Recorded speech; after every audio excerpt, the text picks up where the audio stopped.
Hi hello നമസ്കാരം.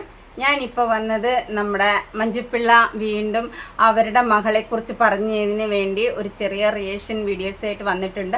അപ്പോൾ അതിൽ അവരൊരു നന്ദി വാക്കൊക്കെ പറഞ്ഞിട്ടാണ് വന്നിരിക്കുന്നത്, അവരെ സപ്പോർട്ട് ചെയ്തവർക്ക് വേണ്ടി.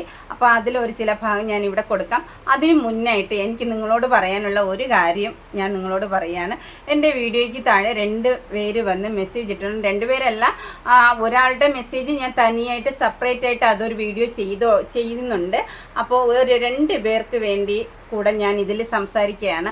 അതിൽ ഒരാൾ പറഞ്ഞിരുന്ന നമ്മുടെ മോൻ്റെ കാര്യങ്ങൾ, അതായത് പ്രവീൺ മോൻ്റെ കാര്യങ്ങൾ നോക്കി അവന് വേണ്ടി പ്രാർത്ഥിച്ചിട്ടിരിക്കാനാണ് പറയുന്നത്. ഓക്കെ, ഞാൻ അതുപോലെ ചെയ്യാൻ കേട്ടോ, പ്രാർത്ഥിക്കാം. എനിക്കുള്ള ആ ഒരു സഹായങ്ങൾ, അതായത് എന്നെ നാട്ടുകാരും സഹായിക്കുന്നില്ല, പഞ്ചായത്തിൽ നിന്നൊരു സഹായമില്ല, നമ്മുടെ നാട്ടിലെ MLA കൊണ്ട് സഹായമില്ല, മന്ത്രിയെ കൊണ്ട് സഹായമില്ല, ഒരു രീതിയിൽ സഹായമില്ല, ഒരാളെ കയ്യിൽ നിന്ന് ഞാൻ എടുക്കുന്നില്ല. ഞാൻ എൻ്റെ സ്വന്തം കാര്യത്തിലാണ് ഞാൻ മുന്നോട്ട് പോയിക്കൊണ്ടിരിക്കുന്നത്. ഇതുവരെ 10-12 ലക്ഷം രൂപ ഇതിനകം എനിക്ക് കടങ്ങളും ഉണ്ട്. ഓക്കെ, അപ്പോൾ അതൊക്കെ അവിടെ നിൽക്കട്ടെ, ഞാൻ പ്രാർത്ഥിച്ചുകൊണ്ടിരിക്കാം. രണ്ടാമത്തെ കാര്യം എന്ന് പറഞ്ഞാൽ അടുത്ത മെസ്സേജിൽ വന്നിരിക്കുകയാണ്. ഇത് തന്നെയാണ് വന്നിരിക്കുന്നത്. ലാസ്റ്റ് വന്നിട്ട് എനിക്കൊരു അഡ്വൈസാണ്, റിയാക്ഷൻ വീഡിയോസ് ചെയ്യണ്ട എന്നുള്ളത്. ഞാൻ ചോദിക്കട്ടെ, ഞാൻ റിയാക്ഷൻ വീഡിയോസോ ഒന്നും ചെയ്യുന്നില്ല. നിങ്ങളുടെ ആ ഒരു വാക്കും കേട്ട് ഞാൻ ഇരിക്കാം. എൻ്റെ കുട്ടിക്കുള്ള തുടർന്നുള്ള ട്രീറ്റ്മെൻറ്റുള്ള ആ ഒരു കാര്യങ്ങൾ, അതായത് ഒരു കാല് കംപ്ലീറ്റ് പോയിരിക്കുകയാണ്. ആ ഒരു നിങ്ങൾ കാല് കാണുന്നുണ്ടല്ലോ, ആ കാലിൻ്റെ ബാക്കി ഭാഗം എനിക്ക് ഇനി വെച്ചെടുക്കണം. അവനെ ഒന്ന് നടത്തി കാണണം, അതെൻ്റെ ഒരു സ്വപ്നമാണ്, ആഗ്രഹമാണ്. തുടർന്ന് അവൻ്റെ ഈ അസുഖം അതിൽ നിന്ന് പൂർണ്ണ വിടുതൽ എനിക്ക് കിട്ടണം. അതുകൊണ്ട് അതിനു വേണ്ടി ദൈവത്തോട് ഞാൻ പ്രാർത്ഥിക്കുന്നുണ്ട്. ആ പ്രാർത്ഥിക്കുന്നതൊന്നും നിങ്ങളുടെ മുന്നിൽ എനിക്ക് വീഡിയോ എടുത്ത് രേണുസുതിയെ പോലെ കാണിക്കാൻ താല്പര്യമില്ല. ഓക്കെ, എൻ്റെ പേഴ്സണലായിട്ടുള്ള കാര്യങ്ങളൊന്നും എനിക്ക് കാണിക്കാൻ താല്പര്യമില്ല. ഞാൻ അത്രയ്ക്ക് മന്ദബുദ്ധിയൊന്നും അല്ല. ഓക്കെ, അപ്പോൾ എൻ്റെ സ്വന്തം കാര്യങ്ങളാണ് ഞാൻ നോക്കി ചെയ്യുന്നത്. നിങ്ങളുടെ കാര്യങ്ങളിൽ ഒന്നും ഞാൻ ഇടപെടാൻ വരുന്നില്ല, നിങ്ങൾ എൻ്റെ കാര്യത്തിലും ഇടപെടാൻ വരരുത്. ഓക്കെ, അപ്പോൾ ഞാൻ എൻ്റെ കാര്യങ്ങൾ ചെയ്യുന്നുണ്ട്. നിങ്ങൾ എന്നോട് സ്നേഹമുള്ളത് കൊണ്ടായിരിക്കും ചിലപ്പോൾ ഒരു പറഞ്ഞത്, പക്ഷേ അതെനിക്ക് മനസ്സിലാവുന്നുണ്ട്. ലക്ഷങ്ങളുടെ ചിലവ് ഇനി എൻ്റെ കുട്ടിക്കുണ്ട്. 10 വർഷത്തെ ട്രീറ്റ്മെൻറ്റ് ഇനിയും ഉണ്ട്. അതായത് 1.5 വർഷമേ ആയിട്ടുള്ളൂ. ഇനി 8.5 വർഷം ഇനി തുടർന്ന് ട്രീറ്റ്മെൻറ്റ് ചെയ്യണം. അപ്പോൾ അതിനൊക്കെ എനിക്ക് ലക്ഷങ്ങളുടെ ചിലവുണ്ട്. അപ്പോൾ അതിന് എനിക്ക് തുടർന്ന് എന്തെങ്കിലും ഒരു ചെറിയൊരു ജോലിയുമായിട്ട് മുന്നോട്ട് പോയാലേ പറ്റുള്ളൂ. എനിക്ക് എൻ്റെ പ്രവീൺ മോനെ ഇവിടെ ഇട്ടും കൊണ്ട്, അതായത് വീട്ടിലിട്ടും കൊണ്ട് എനിക്ക് പുറത്തിറങ്ങി ജോലിക്ക് പോകാൻ പറ്റില്ല. അവൻ്റെ വളർത്തച്ഛൻ, അതായത് 2ാം അച്ഛനാണ് അവനെ വളർത്തിക്കൊണ്ടിരിക്കുന്നത്. അതിനൊക്കെ ഒരു പരിധിയുണ്ട്. നാളെ ഒരു സമയം, ഇപ്പോൾ നല്ലപോലെ നോക്കുന്നുണ്ട്, ഇല്ല എന്നൊന്നും ഞാൻ ഒരിക്കലും പറയില്ല. അവൻ എടുത്തുകൊണ്ട് നടക്കുന്നതും അവന് വേണ്ടി ജീവിക്കുന്നതും ഒക്കെ ആ ഒരു മനുഷ്യനാണ്. അപ്പോൾ അതൊന്നും ഞാൻ ഒരിക്കലും ഇല്ല എന്ന് പറയുന്നു. നാളെ ഒരു സമയത്ത് ഒരു പക്ഷേ മനുഷ്യൻ കുരങ്ങാണെന്ന് പറഞ്ഞു കേട്ടിട്ടുണ്ട്. അപ്പോൾ എപ്പോഴാണ് മനുഷ്യൻ്റെ സ്വഭാവം മാറുന്നതെന്നൊന്നും എനിക്കറിയില്ല. അതുകൊണ്ട് ഞാൻ പറയാൻ, ഒരു പക്ഷേ നോക്കാൻ എനിക്ക് നിൻ്റെ കുഞ്ഞിനെ നോക്കാൻ പറ്റില്ല എന്ന് പറഞ്ഞ് ഇട്ടിട്ട് പോയി കഴിഞ്ഞാൽ ഞാൻ എന്ത് ചെയ്യും? ഞാൻ എന്ത് ചെയ്യും? അപ്പോൾ അതൊരു പോയിൻ്റായിട്ട് അവിടെ ഞാൻ എന്നും ഒരു ചോദ്യചിഹ്നമായിട്ട് വെച്ചിരിക്കുന്ന ഒരു മാറ്ററാണ്. പിന്നെ എൻ്റെ സ്വന്തം കാര്യങ്ങൾ, എൻ്റെ പേഴ്സണലായിട്ടുള്ള കാര്യങ്ങളൊന്നും നിങ്ങൾക്കറിയില്ല. അപ്പോൾ അതിനെക്കുറിച്ച് ഞാൻ നിങ്ങളോട് പറയാനും താല്പര്യപ്പെടുന്നില്ല. ഓക്കെ, അപ്പോൾ ഇത്രയും മാത്രം നിങ്ങൾ അറിഞ്ഞിരുന്നാൽ മാത്രം മതി. എൻ്റെ ജീവിതത്തിലെ ഈ ഒരു കാര്യങ്ങൾ മാത്രം അറിഞ്ഞിരുന്നാൽ മതി. ഓക്കെ, പിന്നെ ഒരു കാര്യം, മെസ്സേജ് ഇടുന്നവർ ഒരു കാര്യം ചിന്തിക്കുക. നിങ്ങളുടെ കയ്യിൽ നിന്നൊന്നും ഞാൻ 5 പൈസയുടെ ഒരു സഹായം ചോദിക്കുന്നില്ല.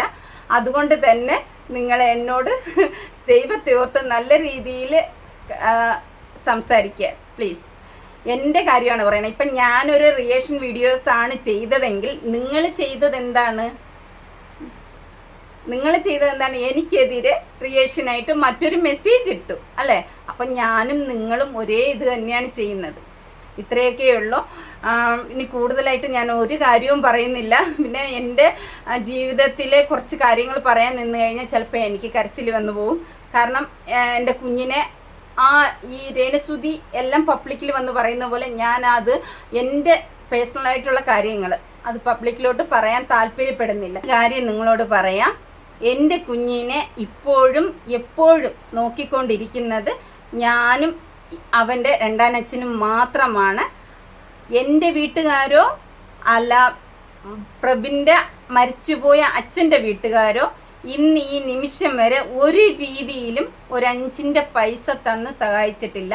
പിന്നെ എൻ്റെ ചേട്ടൻ്റെ ബന്ധുക്കാരാണെങ്കിൽ ചെറിയ രീതിയിൽ സഹായിച്ചിട്ടുണ്ട്. അതായത് പ്രബിൻ്റെ രണ്ടാനച്ഛൻ്റെ ബന്ധുക്കാർ കുറച്ച് പേര്, 1-2 പേര് വിരലിൽ എണ്ണാവുന്നുള്ളവർ ചെറിയ രീതിയിൽ അവൻ്റെ സർജറിക്ക് വേണ്ടി സഹായിച്ചിട്ടുണ്ട്. ഓക്കെ, അപ്പോൾ ഇത്രയും മാത്രം ഇപ്പോൾ നിങ്ങൾ അറിഞ്ഞാൽ മതി എന്നാണ് എൻ്റെ ആഗ്രഹം. ഇനി എൻ്റെ കൂടെ നിങ്ങൾക്ക് എന്തെങ്കിലും പറയണമെന്നുണ്ടെങ്കിൽ, നിങ്ങൾ എന്തെങ്കിലും ചോദിക്കണമെന്നുണ്ടെങ്കിൽ നിങ്ങൾ എന്നെ വിളിക്കുക, സംസാരിക്കുക. ഓക്കെ, അപ്പോൾ ഞാൻ ഫുള്ളായിട്ട് നിങ്ങൾക്ക് പറഞ്ഞു തരുന്നതായിരിക്കും. ഓക്കെ, അപ്പോൾ നമുക്കിനി ദിയയുടെ അമ്മയുടെ വാക്കുകൾ കേട്ടിട്ട് വരാം. മഞ്ജുപിള്ളയ്ക്ക് എന്താ പറയാനുള്ളത്, ഇതൊക്കെ തന്നെ ഞാൻ പറഞ്ഞത് തന്നെ അവർക്കും പറയാനുള്ളത്. എന്തായാലും നമുക്കൊന്ന് കേട്ടിട്ട് വരാം. Okay, by. മദർ എവിടെയോ ഇരുന്ന് ആരെന്ത് പറഞ്ഞാലും നമ്മുടെ ഫാമിലി, നമ്മുടെ കുഞ്ഞുങ്ങളെ പറഞ്ഞു, എസ്പെഷ്യലി നമ്മുടെ കുഞ്ഞുങ്ങളെ പറയുമ്പോൾ ആസ് എ മദർ നമുക്കൊരു വേദന ഉണ്ടാവും. ഇവിടെ ഒരു സ്പെസിഫിക് ആളുണ്ട്, ആള് കുറെ ഇങ്ങനെ പറഞ്ഞിട്ടുണ്ട്. ആ ആള് പറഞ്ഞതാണ് ഞാൻ മകളെ പോലെയാണെന്ന്. മകളെ പോലെ കാണുന്ന ഇങ്ങനെയുള്ള വൃത്തികെട്ട ചോദ്യങ്ങൾ അല്ലെങ്കിൽ മണ്ട ചോദ്യങ്ങൾക്ക് നമ്മൾ ഉത്തരം കൊടുക്കാൻ നിൽക്കണമെന്നാണ് എൻ്റെ ചോദ്യം. കാരണം ആൾക്കാർ പല സ്ഥലത്തിരുന്നും പല ഇതാവും. ഞാൻ ചോദിക്കട്ടെ, എൻ്റെ ഫാമിലിയിൽപ്പെട്ട ഒരാളാണ് അത് ഇട്ടതെങ്കിൽ ഓക്കെ, നമുക്ക് അതിനെ ക്വസ്റ്റ്യൻ ചെയ്യാം. നിനക്കങ്ങനെ അറിയാമായിരുന്നു. നമ്മൾ അറിഞ്ഞുകൂടാത്ത 2 വ്യക്തികൾ ഇരുന്ന് എവിടെ വരും, നമ്മുടെ പേഴ്സണലി അറിയാത്ത 2 പേരാണ് അല്ലേ? പേഴ്സണലി അറിയാത്ത 2 പേരിരുന്ന് എനിക്കൊരു കമന്റ് വന്നിരിക്കുന്നു ഇപ്പോൾ, കുറച്ച് ഓവറാണെന്ന്. യൂട്യൂബിൽ ഓവറാക്കി കാണിക്കട്ടെ മകളെ, ഞാൻ ഓവറാവട്ടെ. ഇതുവരെ ഇങ്ങനെയുള്ളൊരു കാര്യത്തിൽ ഇപ്പോഴല്ലാതെ ഒരു വാക്കുപോലും ആരോടും ഒന്നും ഞാൻ സംസാരിച്ചിട്ടില്ല. എൻ്റെ അമ്മ വളർത്തിയതും ഞാൻ വളർത്തിയതും 2 സിംഗക്കുട്ടികളായിപ്പോയി. ശരിക്കും നമുക്ക് ഒരു ആപത്ത് വരുമ്പോഴാണ് നമ്മളുടെ കൂടെ ആരൊക്കെയുണ്ട്, നമ്മളെ എത്ര പേര് സ്നേഹിക്കുന്നു എന്ന് മനസ്സിലാക്കാൻ പറ്റുന്നത്. ഒരുപാട് ആൾക്കാർ, കൊച്ചു കുട്ടികൾ മുതൽ വലിയ ആൾക്കാർ വരെ, പ്രായമുള്ള ആൾക്കാർ വരെ എന്നെയും എൻ്റെ മോളെയും സപ്പോർട്ട് ചെയ്യുകയും സ്ട്രോങ് ആയിട്ടിരിക്കണമെന്ന് പറയുകയും ഒക്കെ ചെയ്യും. അങ്ങനെ നിങ്ങൾ മഞ്ജുപിള്ള പറഞ്ഞത് കേട്ടല്ലോ അല്ലേ? അപ്പോൾ ഇതൊക്കെ തന്നെയാണ് എനിക്കും പറയാനുള്ളത്. നിങ്ങൾക്ക് അവിടെ ഇരുന്നും കൊണ്ട് എന്ത് വേണമെങ്കിലും പറയാം. ഫേസ് നോക്കിയിട്ടല്ലേ നിങ്ങൾ എനിക്ക് കമൻ്റ് ഇടുന്നത്. പക്ഷേ ഞാൻ നിങ്ങളെ ഫേസ് കാണാതെയാണ് ഞാൻ നിങ്ങളോട് മറുപടി പറഞ്ഞ, അത്രയേ ഉള്ളൂ വ്യത്യാസം എനിക്ക് പറയാനുള്ളത്. പിന്നെ ഒരു കാര്യമെന്ന് പറഞ്ഞാൽ, പറയുന്നവർക്ക് എന്തും പറയാം കേട്ടോ. ഇങ്ങനെയുള്ളവർ കുറേ പേരുണ്ട്, അവർക്ക് എന്ത് വേണമെങ്കിലും പറയാം, കുഴപ്പമില്ല. ഫുൾ ഡീറ്റെയിൽസ് അറിഞ്ഞിട്ട് പറഞ്ഞാൽ കുറച്ചുകൂടെ നല്ലതായിരിക്കും. പിന്നെ ഇങ്ങനെയുള്ള മണ്ടത്തരമായിട്ടുള്ള ചോദ്യങ്ങളൊന്നും ചോദിക്കാതിരിക്കുക. ചോദ്യങ്ങൾക്ക് മറുപടി കൊടുക്കണോ വേണ്ടിയോ എന്നാണ് മഞ്ജുപിള്ളയുടെ ചോദ്യം. ഞാനാണെങ്കിൽ വിചാരിച്ചു എന്തായാലും അവർക്ക് അറിഞ്ഞൂടാത്ത കാര്യമല്ലേ, അപ്പം ഞാനൊന്ന് പറഞ്ഞേക്കാമെന്ന് വിചാരിച്ചു എൻ്റേതായിട്ടുള്ള കുറച്ച് കാര്യം. അപ്പോൾ പിന്നെ മഞ്ജുപിള്ളയുടെ കാര്യമായിട്ടാണെങ്കിൽ അതെ, നമ്മൾ അവരെ കാണാതെ നമ്മുടെ സ്വന്തം ആൾക്കാരാണെങ്കിൽ കുഴപ്പമില്ല, ആരെങ്കിലുമൊക്കെ വന്ന് എന്തെങ്കിലും പറഞ്ഞാൽ അവർക്കൊരു കുഴപ്പമില്ല എന്നുള്ള രീതിയിലാണ്.